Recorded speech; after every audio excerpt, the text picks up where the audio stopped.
everybody. I'm sorry I'm a minute late. I like to be on time. And I'm a little bit worn out today. I slept 5 hours, so sorry it's a bit rough. But I didn't want to cancel for you guys. Because last week we had the Xena convention. And when I thought about it, and I thought that I only answered 3 of the questions, because I'm a little bit of a chatty Cathy, I thought I would put this out so I could answer these questions. I got tons of questions from you guys. Thank you so much.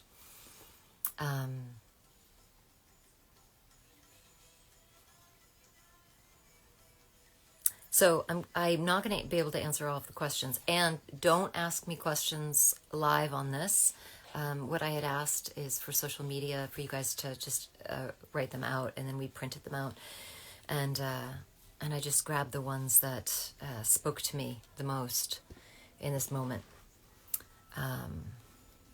So shall we just do it? Shall we just dive in with my tired ass, my 5 hours sleep?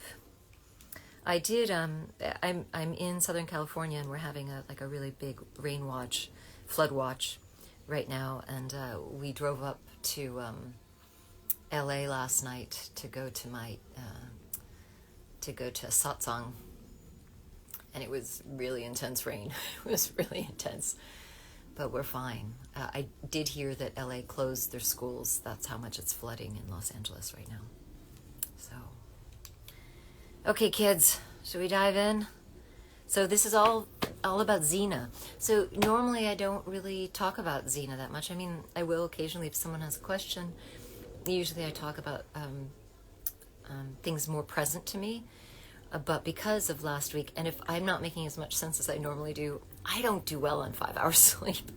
You guys might, but I'm terrible at 5 hours sleep. I did meditate, you're welcome.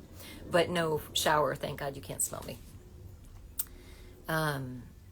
So, Xena. Was making Xena mentally and physically exhausting? Did anyone do their own stunts?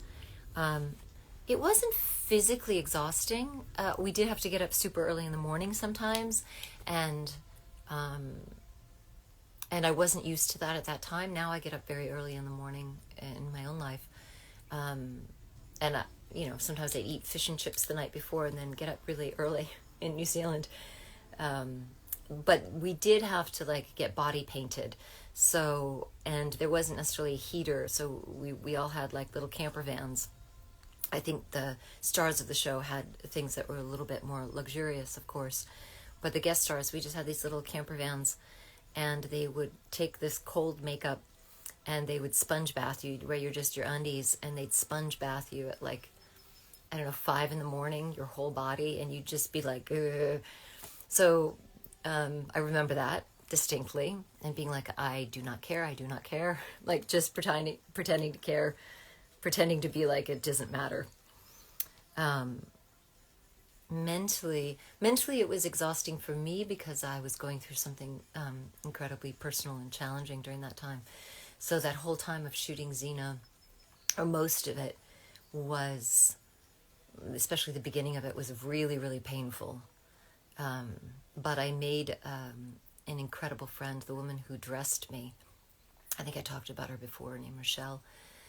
She's no longer with us, sadly, but she became my rock during that time. I really trusted her, and I would spend time at her house with her partner at that time, Sharon. And she'd have another job during the weekend, so I'd sleep over their house, and then she would take me out to the gardens and have me pull weeds and cut down big roots and things. So just to get me out of my head. So that was really helpful and really loving. And they're very English, the Kiwis, in the sense that they're like, would you like a tea? It's the first thing they offer you. Do you want tea? Which I adore now. Did we do our own stunts?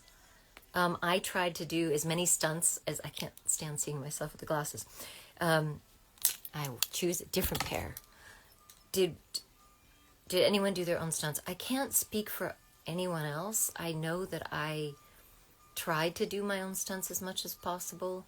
I remember begging to do it on Hercules. But there's a lot of things that I didn't even think to do. Like I can't do back walkovers or back flips, or I can't grab Gabrielle from a horse. In fact, most of the horse shots weren't me anyways, unless you saw my face. So not so much, but I liked doing stuff like that. Intimate stranger episodes. Was it hard to switch roles and play Xena and Callisto's body? So these questions I've been asked a lot, but I'm happy to answer them, and then it's going to be locked down on this, so you guys can, or new people can look at it if they're ever interested. It is surprising that people are still really interested so many years ago, and thank you for your interest. It wasn't hard. I didn't enjoy it. That's not my character. Xena's very solid, and she's very kind of a monotone voice and deep, and she's very wry, but it's very close wry, and Callisto's like a feral cat. She's just like such a weirdo that I had so much freedom and fun to move, so I really liked moving. And so when I was playing Xena, I felt very locked down. I felt very trapped.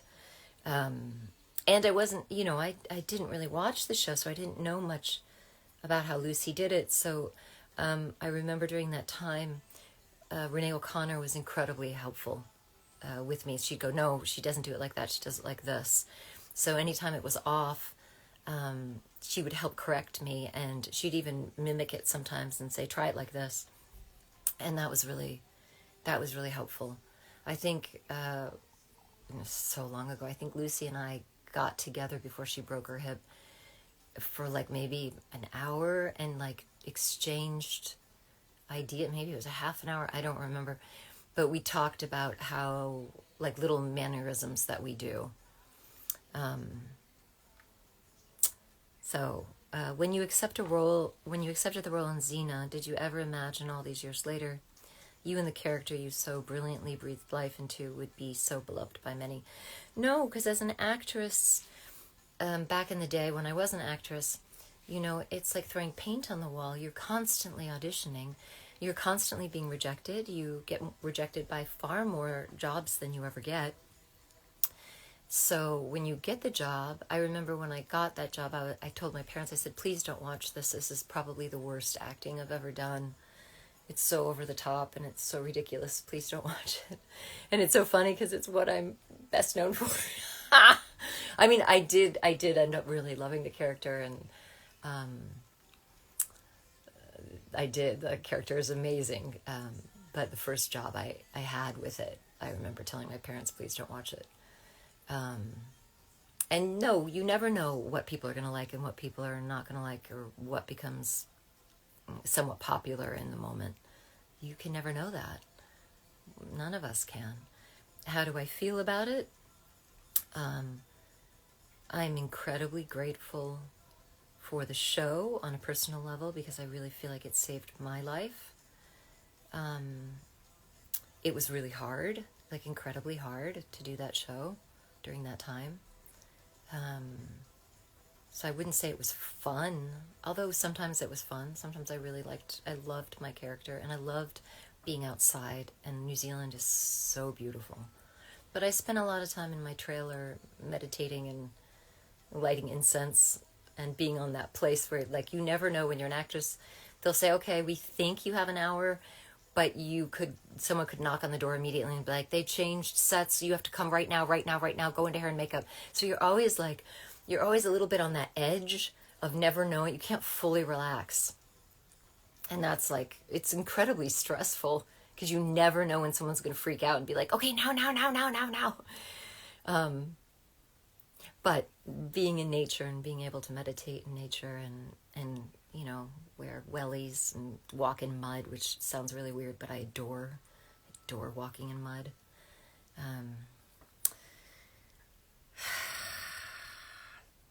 Did I expect it to be beloved by so many? No.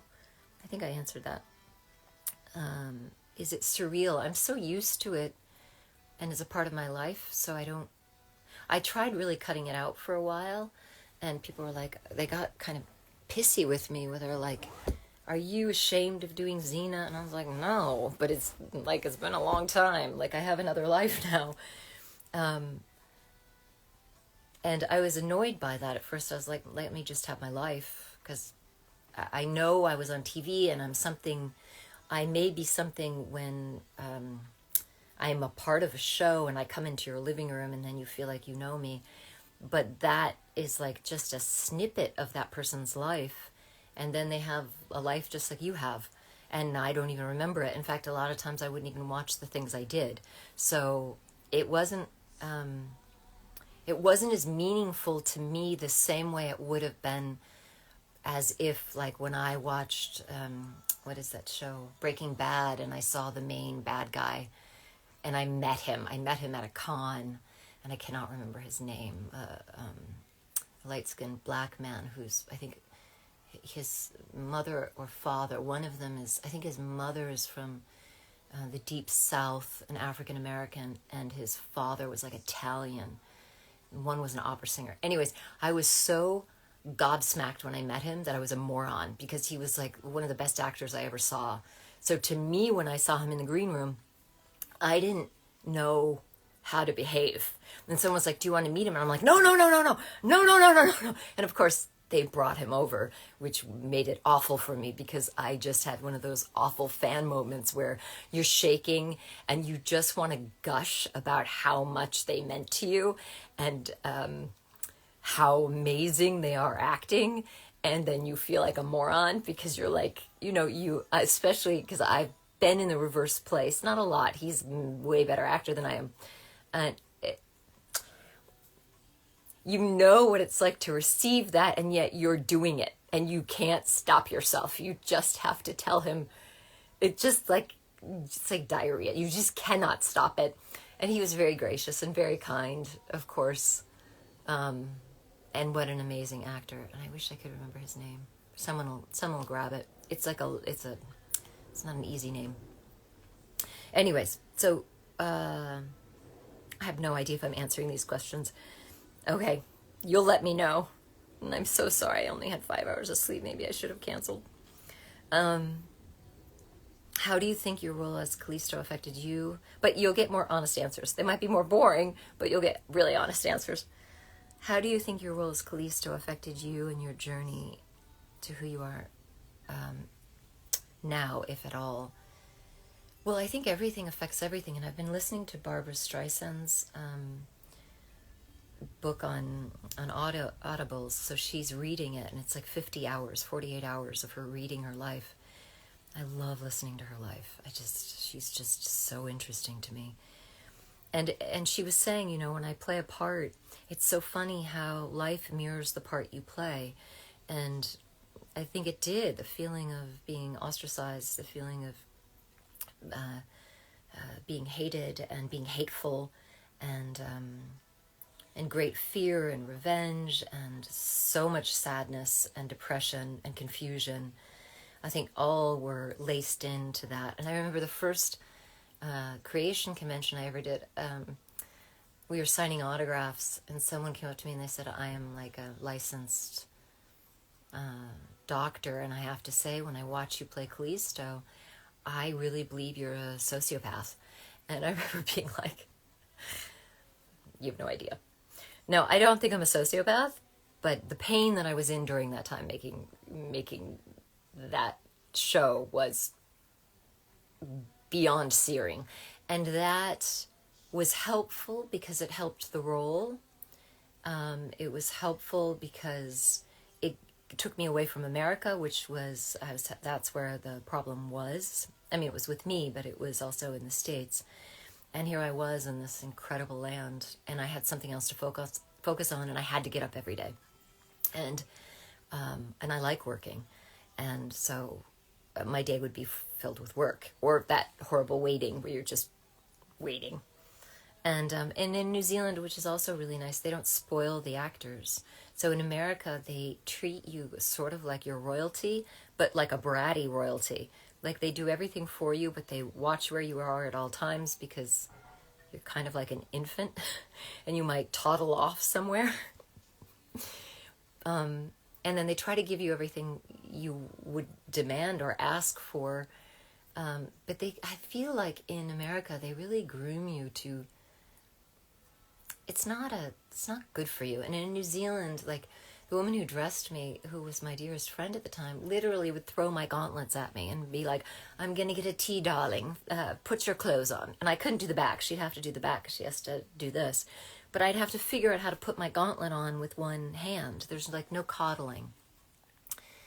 And I liked that. And there's no craft service. You're not just shoving your face full of like candy. So that was really nice as well. And everybody's working. It's more English towards a goal. It's not like, I mean, there's always hierarchy. But the hierarchy is, it's not the same as the States, I would say. And then again, this is like, what, 30 years ago? So you're asking me questions from a very long time ago. Has it affected me? I think I did answer that. Yeah, of course it's affected me. I mean, I wouldn't be doing this right now with you, right? Like, this wouldn't be happening. It's someone's birthday today. Happy birthday, Elizabeth.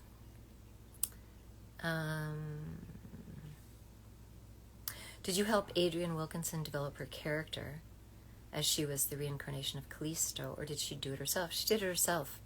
I never met her until a convention. So, no, I don't even know what she's done. I've watched so little of Xena that I would make a terrible fan. How did you create Callisto's scream? And did you actually scream during the fight scenes, or did you record it in the studio and dub it later? They just asked me on the fly. They're like, "Look, Lucy has," I remember, I'm in my gear and we're outside, and they're like, "Look, Lucy has Xena has a yell. Can you do a yell?" And I'm like, "What do you mean?" And they showed me her yell. I'm like, "That's a really cool yell.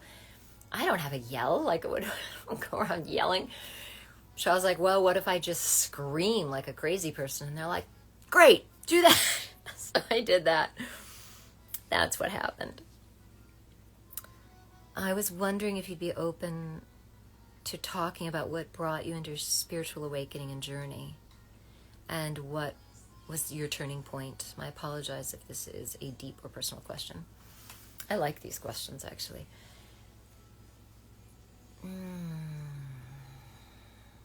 I was already on my spiritual journey at that time. I just fell in with some very bad folk. I, even in high school, I remember buying, this is going to sound so odd to some people. Some people be like, "Oh, I get it." And some people would be like, "I have no idea what she's on about." I'm from Rochester, New York, and there was no meditation, there was no yoga around me. My parents weren't religious or spiritual. It was much more about money and things and power, and we belonged to a country club, and I was a cheerleader, and I was quite disliked in school, and it was, but I still have one of my same closest friends that I had back then, Artemis, and she actually just went to India with me for the first time at the ashram this summer, so that was super cool. But what drew me to it, I'm skipping around. So I used to give for Christmas, when I found my first spiritual shop, they had like semi-precious stone rock eggs. And so I tried to figure out what color my friends were to give them eggs for Christmas. And I'm sure they were like, "Why are you giving me this rock shaped like an egg and telling me I'm this color?" I'm sure they were like, "You're so odd."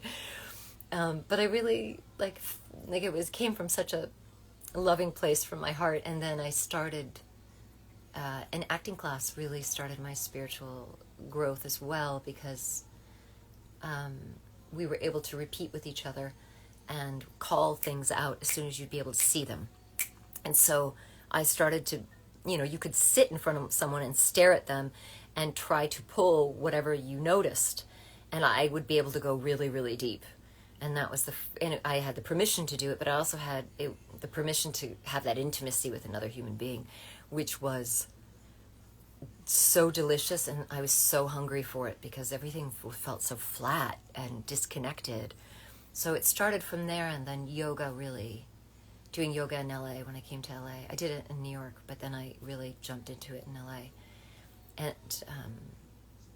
and that started, and then meditation, and then eventually meeting Amma.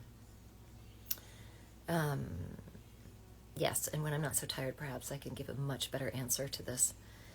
Is it fun playing a villain character? Yes. Yes. Yes, yes, yes, yes. It's super fun. It's really fun. Much nicer than playing a good character, for me, personally. How did you approach your transition from Demon Callisto to Angel Callisto in Season 5? Was it easy or difficult to connect to that version of the character? I thought the whole story arc was really powerful. So did I, because I believe in reincarnation. I'm not asking anyone to believe what I believe, just to make that clear. But I believe in it. So I think that I do feel like at our core soul, we are good beings. I think we make bad decisions. We can be so incredibly self-centered and selfish, and in that become really cruel towards each other and shut down towards each other, to the point where we kill each other or torture each other. It's mind-blowing what humans can do to each other. But my belief is, like Anne Frank, I believe people are generally good. Their souls are generally good. I just think that fear and selfishness, which we all have when it blossoms in a really bad way, and desire, strangely desire, because when we desire something, sometimes we don't care about what it costs the planet or other people or the animal we may want to take it from. We don't care. We just care about our desires of what we want in the now, or emotions or things like that.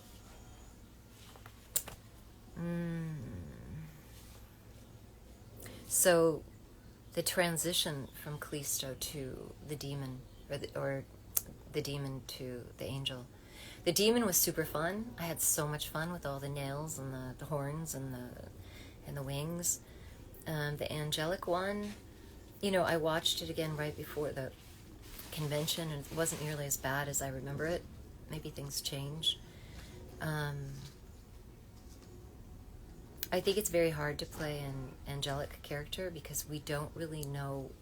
One, I think it would be somewhat super boring to watch unless that being was actually realized, because we don't comprehend someone that is that pure. And we're fascinated with the dark side or people in the middle. We like to watch the drama of things. That makes it more interesting to us, I think, as a whole. So there wasn't a big transition. It was just my idea of what she would be like if she was indeed free of her pain and hatred completely. I think probably what I thought once, this is way too much information for you, but I'm going to give it to you. You're welcome for not sleeping. I did ecstasy, I think, when I was 18 with my first boyfriend, and we went to a party, and normally when I go to parties in Rochester, I would be very self-conscious and I would feel very afraid and not want to, really defended.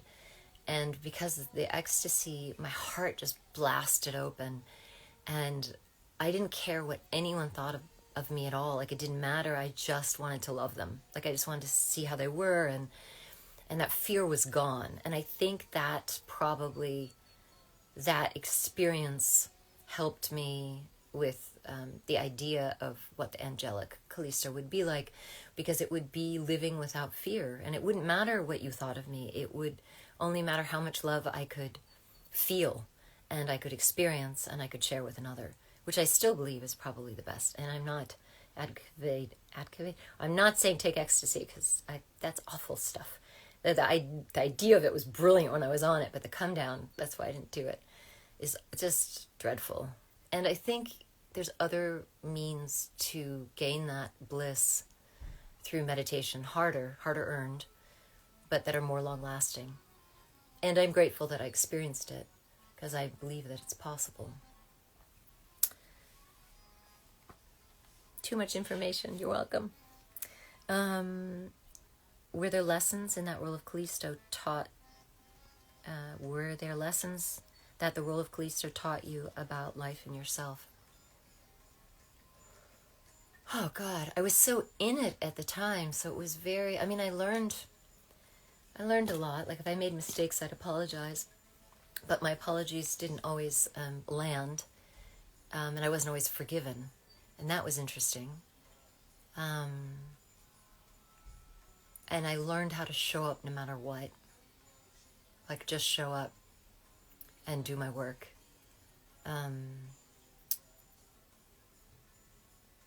I can't really answer that one right now. Nothing's coming to me. I'm sure it's taught me amazing things. But I think the main thing that when I think about that time is that I just feel really blessed I got through it. Like really, really blessed I got through it. And I feel really, really grateful I got hired for that role to bring me to New Zealand, to help me. And I know that wasn't the reason. Of course, it was just a job. But for me as a human and personally, it was a lifesaver. And it wasn't easy. Yeah. It's bittersweet. It's bittersweet. If you were given the role of Callisto today, how would you play it differently now? That's a very hard question to answer. I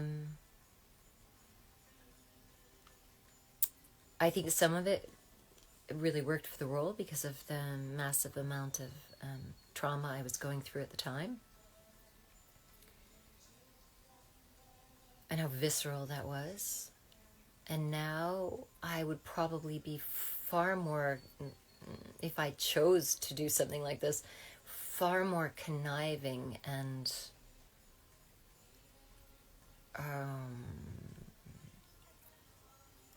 I think it would be much more manipulative at this age than just like a live wire going around like a cuckoo bird. But I think that's more interesting for this age too, at 54. And more psychological of how I could cause damage and keep my power. Like Callisto was always losing her power because she was so caught in the victim. So if I wasn't playing that victim card unconsciously,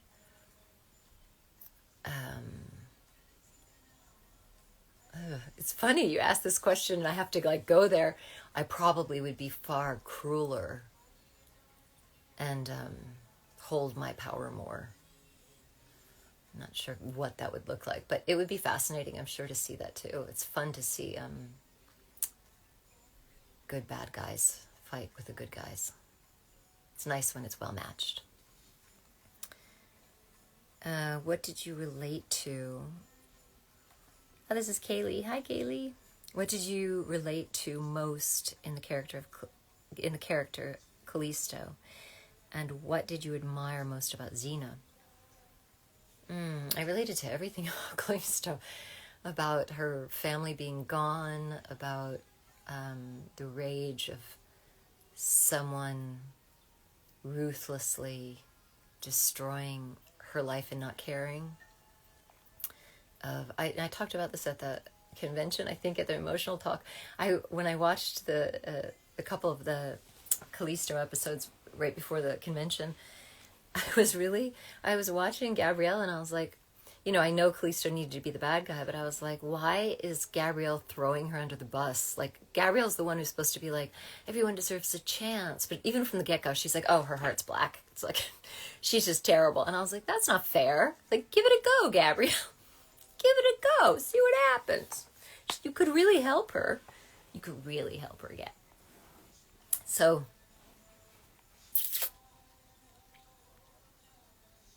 what could I relate to? Yeah. Rage, victimization, deep sorrow, pain, and not killing people. I don't really have any desire to kill people, thank goodness. And funny enough, like when I have hurt people, usually my idea of striking someone is usually because I feel like I have been hit. I don't feel like I tend to attack out of the blue. People may have a different point of view, but that's my point of view with me. But one thing that's definitely true is when I see that I've caused someone pain, I'm always mortified. And I have a great, awful story, if you'd like to hear it, about myself. Someone wrote, "Give her a go. Gabby instantly loses a husband." Yeah, give it a go. Give her a go. But maybe if she was nicer to me, she wouldn't have lost her husband. Maybe if she was like, "Hey, you look like you're in a bad place." I don't know. Who knows? Who knows? It wasn't supposed to be that way. Hurt people hurt people. That's exactly right. So here's my story. Here's my personal story that's quite awful. I wonder if I've ever told it at this level before. It was right before September 11th. So it was a very, very, very long time ago. And I was doing tremendous amounts of Kundalini yoga, which gave me a lot of power, but also made me quick to get angry, like super quick to get angry. And we were going to a Xena convention somewhere, and we were waiting in line, and they were flying us first class, and I was waiting with my partner at the time, and we were waiting in front of this line for an hour, and nobody was talking to us, and now it was getting to the point where it was getting closer to have to board the plane.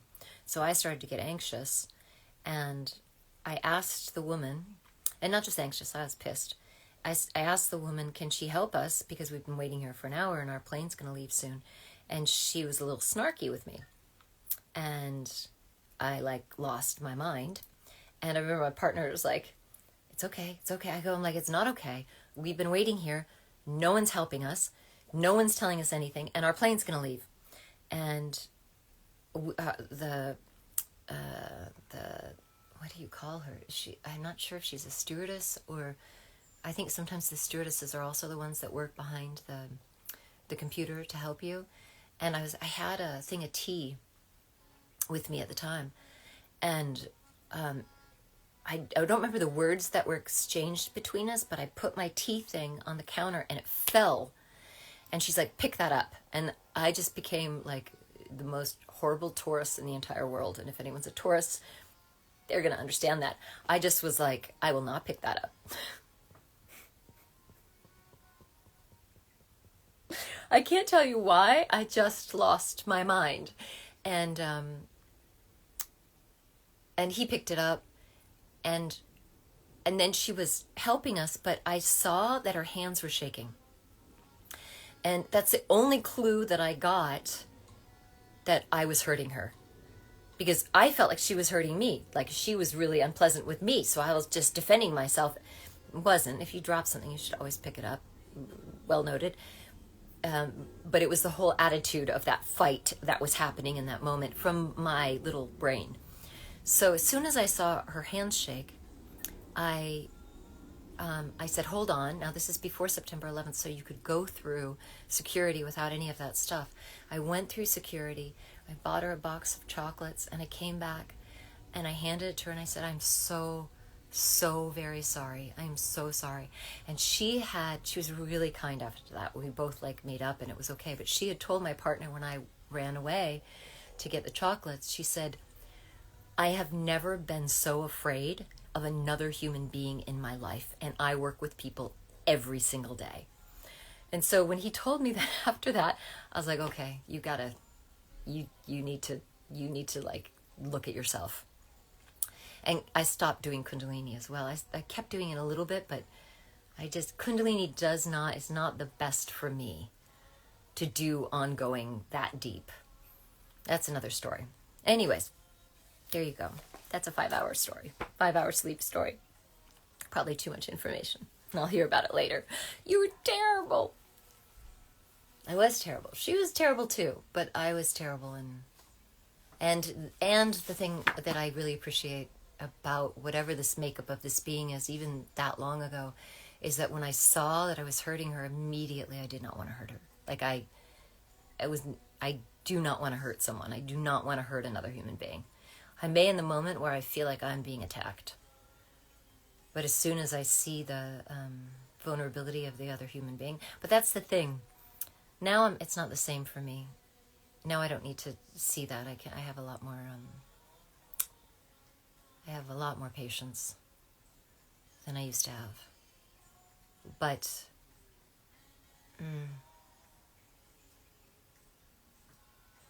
it's going to sound so strange. As much as fear can come up or self-righteousness can come up with other human beings, or if I see selfishness, I can be really annoyed by it, or feel claustrophobic by somebody else's unthoughtfulness when we become so me first and just think about ourselves. But my learning and why I go to India is to let go of my likes and dislikes and my judgment of how I think other people should behave. And instead, how can I behave differently and overcome that? It's sort of like, now this is grand, because when you watch back in the 50s and 60s, when in the South, the African Americans weren't allowed to eat in certain places.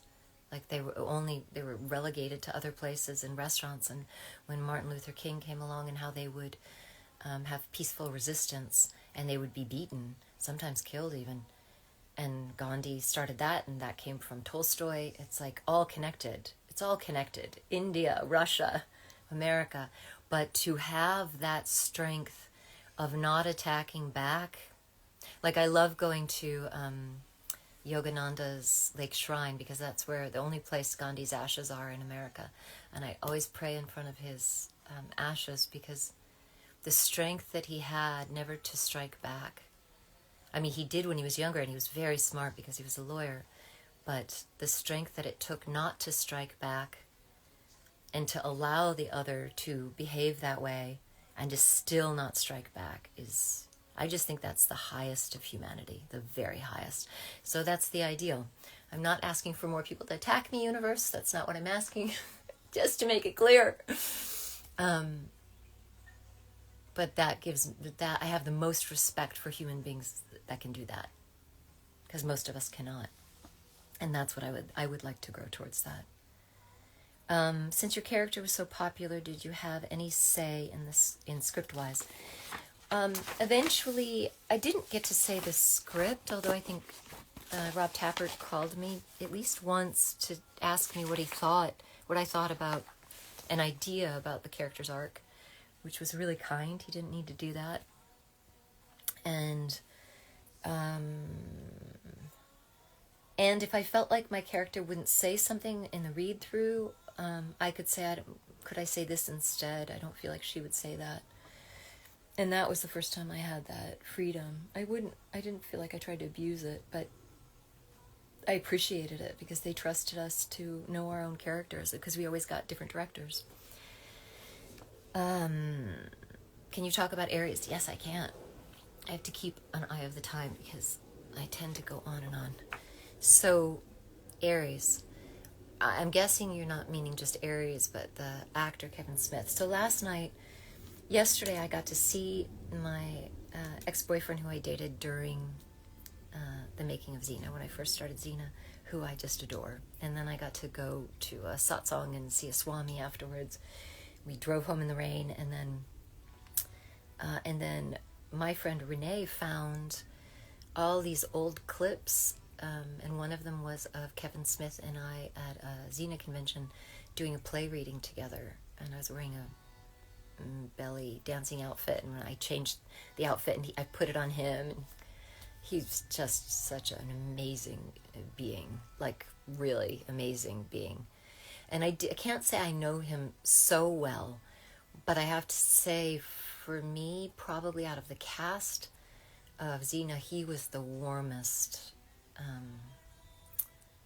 to me. He was really kind, and he was very funny, and he was very flirtatious, but he had good boundaries. He was married, he had 3 kids, but I remember when we were doing Hercules, he was like, what do you find sexy in a man?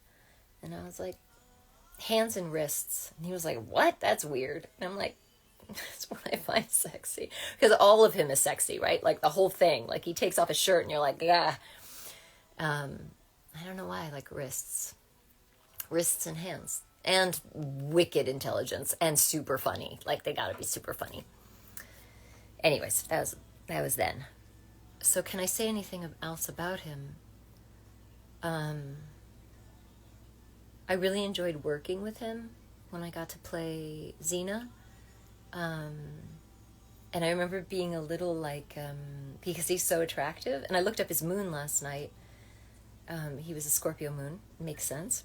And I remember anytime I'd come into like his field, I'd be like, ooh, there's so much sexuality there. I was like, ooh, avoid, avoid, avoid. So if you see me in scenes with him, I'm playing with it. Like I'll take little bites of it and I'll pull it away, but I won't stand in it because he was so attractive energetically as well that it kind of like sits on you.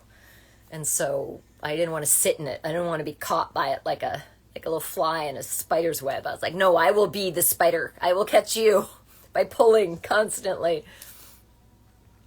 But actually during that episode where I played Xena, I had a crush on another man altogether, who was in that episode, who's such an amazing human being still to this day. And I won't tell you who it is. You can watch the show and try to see if you can figure it out. But really, yeah, I had a crush on this one man, and I said to him, if he ever watches this, he'll know it's him. And I was standing on a table, and I was supposed to do some fight as Xena in Callisto's body, and he was standing like right next to me, and I was so cheeky, and I looked at him, and I turned around, and I go, catch me, and I just fell backwards from the table, and he had no choice but to catch me. I mean, if he didn't catch me, I'd be in trouble. That was my idea of flirting. So dumb. So dumb. Oh my God, some of the things I've done. Can you talk about your walk away from acting? Sure. I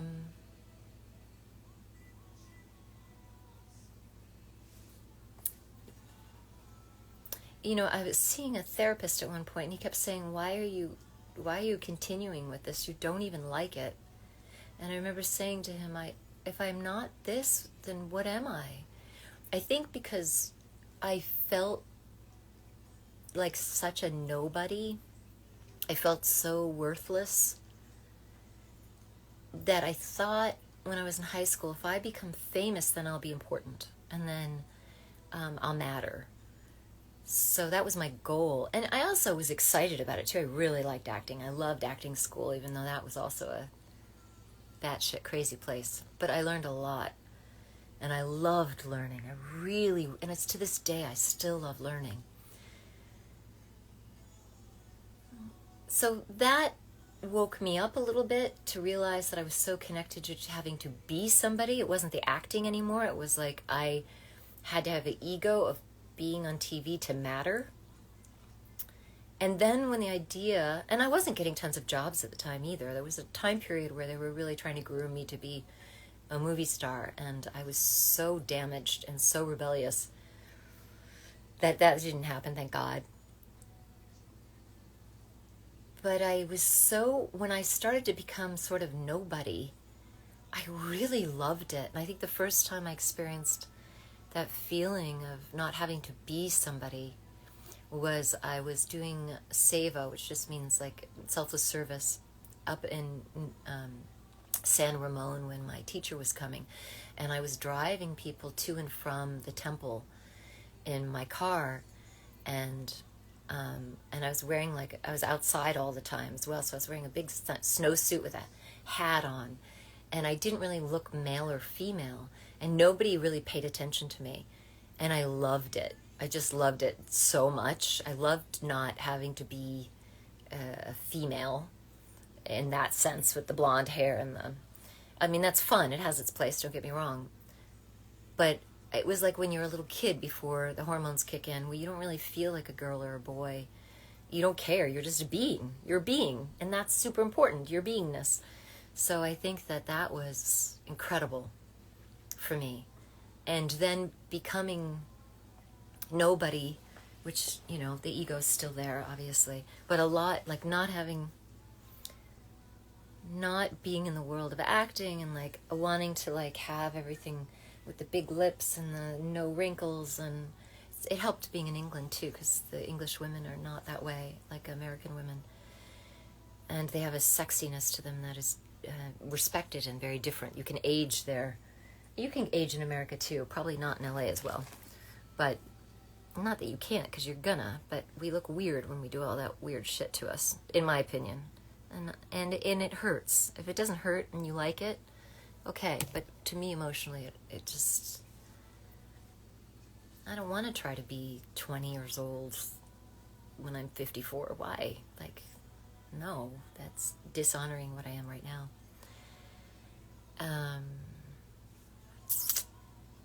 So it was gradual, and I can't even remember the day I was like, okay, I'm done. It just happened, and I didn't miss it. Do I miss it now? I know there's a question in there if I miss it now. You know, when I was living in England, when we go to see plays, I'd be like, oh, I want to do that. Like when I see a good play. Or if I see a movie and the female lead character who is supposed to be evil is not evil, she's just hot, I get really annoyed. I'm like, that's so wrong. It happened once, but I was very vocal about it. I was like, that's ridiculous. If you're going to hire someone, like, make sure they have the chops, not just beautiful face and pretty boobs. Like, come on, guys. Like, it's dumb. And that's my judgment. Yeah.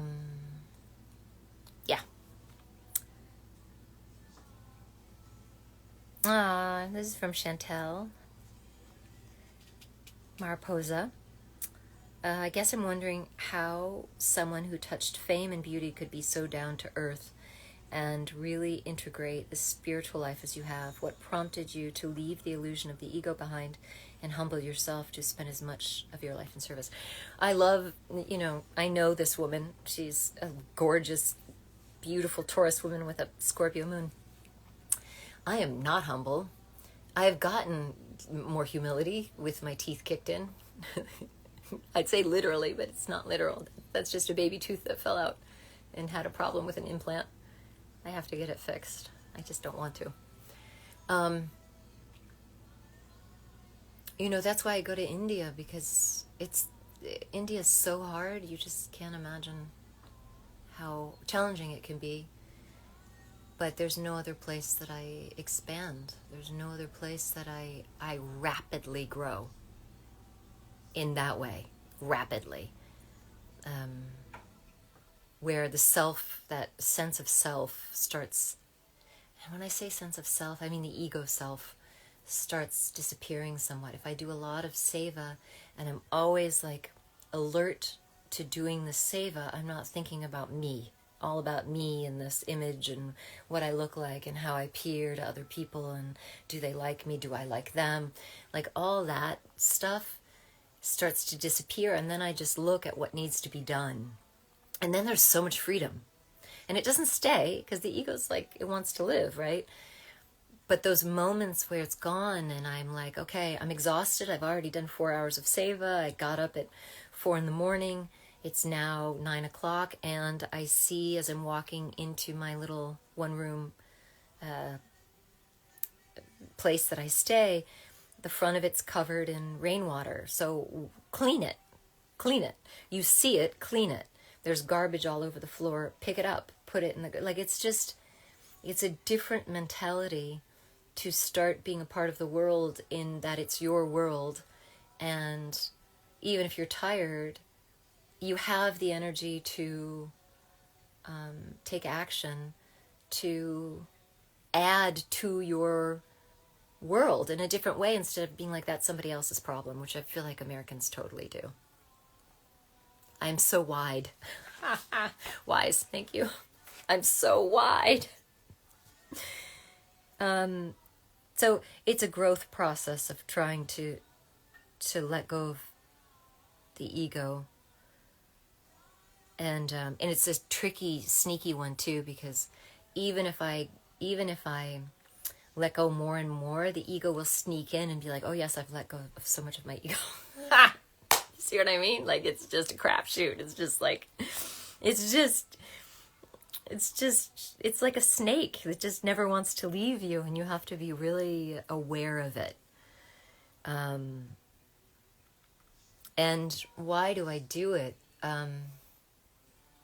Because, now this is going to sound probably really weird to a lot of you, this world as it is doesn't mean that much to me. So I feel really grateful to having the experience of Xena, even though I had a small role. It wasn't my show, but I had a little bit of fame.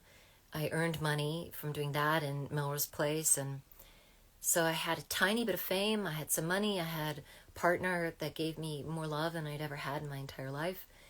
And all of those things, the love that's the guy I saw yesterday. I love him to this day. Like, it's incredible how connected we are. But all of those things still weren't enough. They weren't enough. There was something missing. And even when I come back to the States or the West after being in India, the transition is like being on a different universe, going from one to the other. And if you think it's just India, it's not. It's not just, yes, the culture is very different, but being in the presence of a saint, the energy is vastly different than if I travel anywhere else in India, which is much more materialistic like us. So coming back and forth, like, I'll miss my ice cold kombucha. I don't know why that's what I miss, but like a tart cherry ice cold kombucha is what I miss. A really, really good piece of cold chocolate or ice cubes. And this is at the ashram because we don't have any of those things. And we're in the middle of what are they called? A forest. But a forest of, I keep wanting to say pine trees, but it's not, with the coconuts. It's not coming. It's not coming.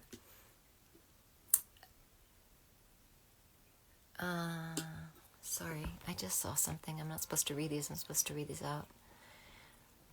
I have felt physically ill and numb. I feel I'm at a crossroads. What advice would you give to someone who wants to start meditation? It depends on how active your mind is. If your mind is super active, I'd do something physical. I would do some yoga classes to calm down the mind. And also the classes, any Eastern class, Tai Chi, Qigong, martial arts, yoga, connecting the breath to the body is going to really move through a lot of the waste that's in your body as well. It's going to bring fresh oxygen into each of your muscles. It's going to uplift your spirits a bit. But it's also a good place to wear yourself out so you can start to be more still. And this just is so incredible right now to do because our world feels so agitated. My teacher constantly says that nature and human minds are super agitated. So anything that we do that serves to keep ourselves calmer, and I don't mean drinking or doing drugs or zoning out, I mean like anything we do to reconnect to our inside selves, because we spent all this time looking outside and trying to get something from the outside. We don't know anything about this being. So the more we can slow down and take time, we're not only helping ourselves, which obviously we are, we're going to change the energy around us. And other people can pick up that vibration. Everything is a vibration. That's just true. And I don't mean some woo-woo vibration. Everything is a vibration. Your whole being is vibration. These are just slower molecules. That's why it feels solid. So that's my... Maybe when I'm not so tired, I can answer these things much better for you guys. I'm very sorry. We're almost done. What prompted me to leave? Because it never made me happy. So I'd be on the first class plane to go to New Zealand, and I would be so suicidal. And I would be like, I have everything that the world says you should have. And none of it's bringing me the joy. And I've said this many times before, I think even on Instagram Live. And that's a gift. So when you have those things that you think are going to make you happy, yeah, you could either be like, okay, there's nothing here. Or you could go, there has to be something else here. What else could be here? What else is going to be important? And I had that inkling when I was younger, before I started acting. When I was probably around 17, 18, I thought, I wonder if I could do like Greenpeace and build houses in third world countries. I'm either going to do that, or I'm going to save my looks and I'm going to be really vain. You can clearly see which one at that time I chose. Because the world, it rewards you in some, and it punishes you in some way for that. But I had an inclination to be of service in some way that I didn't have any connection to. But I had it enough to think about it. The acting and the modeling was available to me, so that I went, and my parents really supported that. But I had no one that I knew did anything like Greenpeace or building houses. I don't even know where I had heard of it. But to do those things now, not that I do those, I do menial things. When I say menial, that's not fair. I do, one of my seva, when I was there this summer, one of them is like I stock like a health food store we have in the ashram. I'm like the lowest on the totem pole, and I stock things, and I cut out things, and I put things in bottles, or take the trash out. And I got an amazing seva that I adored, where I got to work at the puja place with the Swami. And I didn't talk to the Swamis because I was terrified of them, and I could feel they could, like, I just felt not pure enough, too ego driven still. And so they would do these incredible pujas early in the morning, and I would lay out the mats for everyone, and I would watch to see if anyone needed chairs. I would sit on the little trash can, and then at 6 a.m. I would take this big metal can and bring it all the way to the Indian kitchen, and then beg the guy to fill it to the top, because usually he wouldn't, and I'd be like, because I wanted everyone to have tea, and then I would get to serve people tea, which I loved, and then I would help with the dishes. All the Swamis would leave, and sometimes I would do them. There'd be 2 pujas going on, pujas and omas. It's like a fire ceremony. It's just incredible. It's so powerful. And then I would pull Tulsi leaves for the other ceremony that was happening afterwards for Lakshmi. And then I would dry everything, and I try to put everything really neat, because the Swamis would just like put them everywhere, and and Westerners are much more like fastidious in general about like that kind of stuff. So I would like try to make it look really nice, and every day it would be like grr. And I loved that. I loved that seva. I really loved that seva.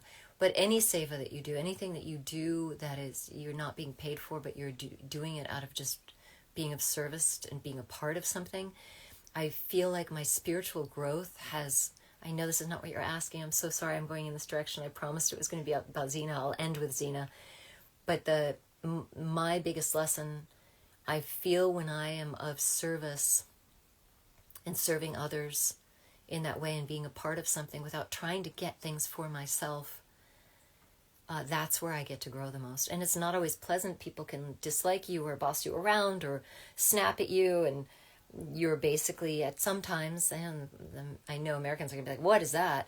You're more in the service. You're more of a servant. You're there to serve. So you get to watch your, like, my arrogance, not other people's, my arrogance be like, how dare you?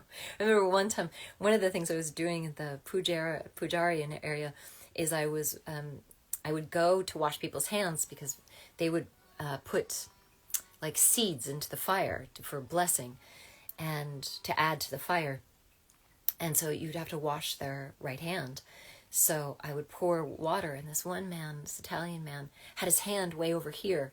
And I told him, no, you need to put the hand where the drain is. Put your hand here. And he lost his mind. He was like, how dare you? You have you've washed everyone else's hand but my hand. And I could feel like my rage come up, like I'm serving you. Like the least you can do is like cooperate, because it makes sense. I'm not going to pour water over here when everyone's putting their hand right here. And I was happy to do it. Like I love being of service, but my ego, when he got mad, I was like, and especially because it was a man and I don't like being told what to do. That's my issue with men. I'm like, no. I just was like, I'm treating you as I'm treating everyone else. I would tell anyone, and he wasn't having it. And at the end of that puja, and I remember being really distraught by it and really angry but distraught.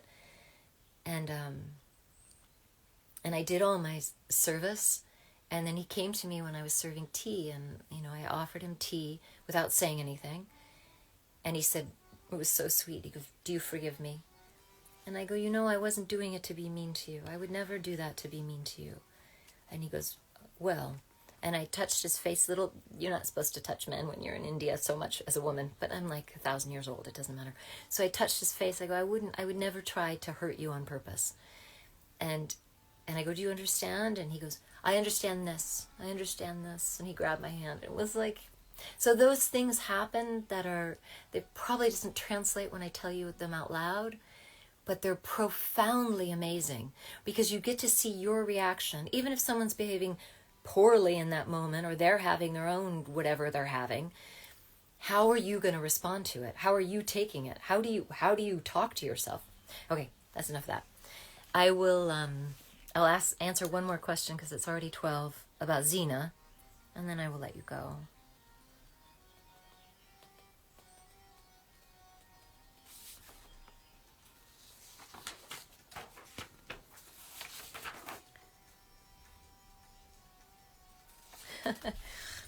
I'll answer this one quickly. Can you still do the Callisto scream? Yes.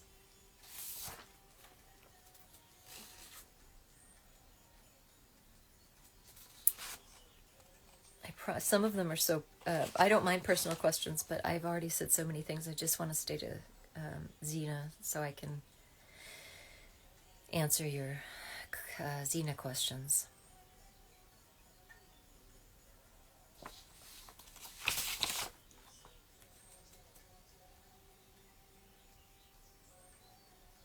Oh, this is interesting. I don't know if it's Callisto. I'll answer two. I'll give one more after this. I know this might sound different. What color would you give yourself, Lucy, Renee, and Ted? What color do you see in the energies?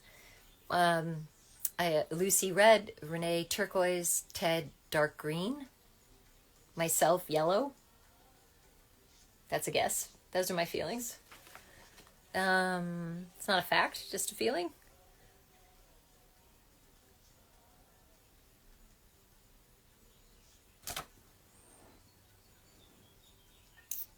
Callisto is my favorite character on Xena. I used to watch it constantly. What did you enjoy most when working on Xena? I found it really cathartic to yell and scream and spit, and I loved being out in the nature. As I said before, we would be outside most of the time. We didn't shoot on sets all the time. And although it was freezing in that outfit, it was metal and leather, and we'd shoot in the winter when it would be raining. I love nature. I really adore nature. And the sky and the hills and the ocean. It was sublime, and I felt really blessed to be there. I remember feeling so lucky. I loved my friends that I met there. I met stunties named Lance and Ava that are a married couple, and we became really good friends with them and stayed with them a lot. In the Coromandel, I adored Renee and Edith, and both Edith and Renee are no longer. Edith was in one of the episodes where she plays Joan of Arc. That's Edith. She was behind the scenes. She was tough love bug. A lot of love for Edith.